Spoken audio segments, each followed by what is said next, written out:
This is Schmitty's Kettle Corn here. Thanks for following my page and watching my videos and supporting my channel. You can also follow me on Facebook. This video here, I'm going to talk to you about when I first started my business, which insurance companies did I go through and why do I have the insurance company that I do now, and what made me change. And a lot of these people have questions, so this is why I figured I'd talk to you about this video in a video, and then we can go from there. And if you have different insurances as well, feel free to let me know which one you have and why. And over the years, this is why I changed, and here we go. So the first insurance that I had when I first started my business was Erie Insurance. They were pretty good for the first year. I had no problems with them. Of course, in the first 4 years I started my business, I've been pretty lucky that knock on wood, that I've never had to file a claim for my business. I've also had different reasons why I've left different companies, and I'll explain that here in a minute. So the first one I had was Erie. So after the first year, I was like paying $87, and then the first year came on, and they wanted me to pay more. And the reason why I left Erie Insurance was for a couple different reasons. One, they raised my rate after the very first year. I thought that was kind of weird that I didn't change anything. And then two, I called them and asked them about setting up my booth to where I was thinking of having what I did originally when I used to work for Kettle Corn for Kettle Pop. For Kettle Pop, the lead person was in the front, and the helper who was just starting out, the trainee, was in the back. The trainee is actually the one I trained, and I was the lead salesperson for after 1 year. And then after 1 year, I went to my own markets and I got commission, and I was responsible for handling the money and the bags. And the bags is something I was terrible at. So then I got better at that, but still, that's always been a challenge for me, is keeping the bags organized. So when I went to go ask the Erie Insurance how to have them, help her handle the propane and everything, my insurance was going to double. So that's when I left Erie Insurance, and after being in some food truck groups and seeing around on the insurance, I decided to go with Flip.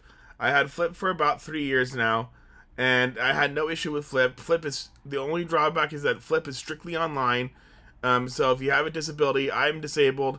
If you have a disability where you're filling out paperwork online, it could be a bit troublesome for some people. And then the other issue too is that I have no local office that I can go to. If I have an issue for something, or if I need something right away, I decided that was something that was a concern for me. And then the other issue for me was I wanted to know about the claim process and how that went. And I've heard from various food truck groups different stories about different claim processes. For the most part, I think I've heard mostly positive things, but I've heard some negative things about the claim process and how Flip made it difficult to file and to get a claim. And so with that, I decided to go. And also, the one plus side though is that Flip is $300 a year, so that works out to be $25 a month. You have to pay that all up front versus monthly. I actually kind of like the monthly better. So, and then they have a $10,000 liability policy. The one mistake that I made was they insure trailers. If you have a trailer, I would just click yes, and that was an extra $150 a year. I would have done that if I would have known, because I got my trailer stolen last year. I had it parked at a church, and I got it stolen, and I now no longer have it. So that's a lesson learned, that if I had my trailer insured, and if I properly locked my trailer, I would still have it today. Again, I learned things the hard way. Hopefully, this future Dan will not learn things the hard way. That's my goal, is to not work so hard on learning from my bad mistakes. And so I guess from what a lot of people have told me, that this is a part of learning on being your own boss. And then number 3, the reason why I decided to go with State Farm is State Farm. I paid $67 a month, and I got a $1 million liability policy. That's the other thing too. If you're doing events, a lot of events will make sure that, or would want to require proof that you have a general liability policy. And the funny thing about that is that they will all have their own liability policy as well, always, to cover anything that happens on their property where they have the event from. And even the people who own, like, let's say, the parking lot, they have their own liability policy. So it's kind of like whatever, but it's better to always have coverage. I always have to send that in to some of these events I go to. My reoccurring events sometimes often always have that on file. If it changes, I send them another one. State Farm, I increased my insurance to $20,000, and I have them now for just general liability.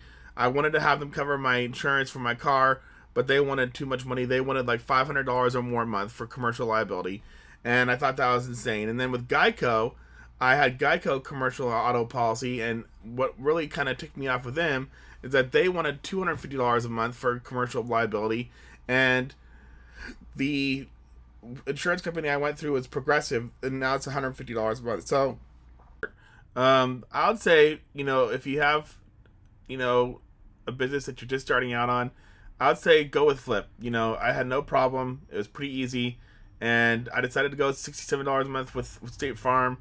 I really like them too. I've had no issues with either of them. So if you, have the comfort zone of going with either one, let me know in the comments of what you guys have. But thanks for watching, everybody. I'm looking forward to my 5th year this year.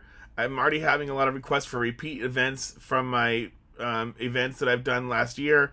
So that's a good sign that my business is going in the right direction. And I'm going to be making cotton candy this year for sure. I'm going to first start my cotton candy at the Annapolis Boat Show this year. And I want to talk to you also about events in another video. And some of these people are just crazy, and I just love it. I love everything about this business. I love the good, the bad, and the ugly, as they say. All right, guys, thanks for watching, and follow my page and follow and subscribe and watch the full video if you can. Thanks for giving me a shout out, and thanks for sending me some money. I appreciate everybody following me, and cheers, guys, and hope to a good 2023.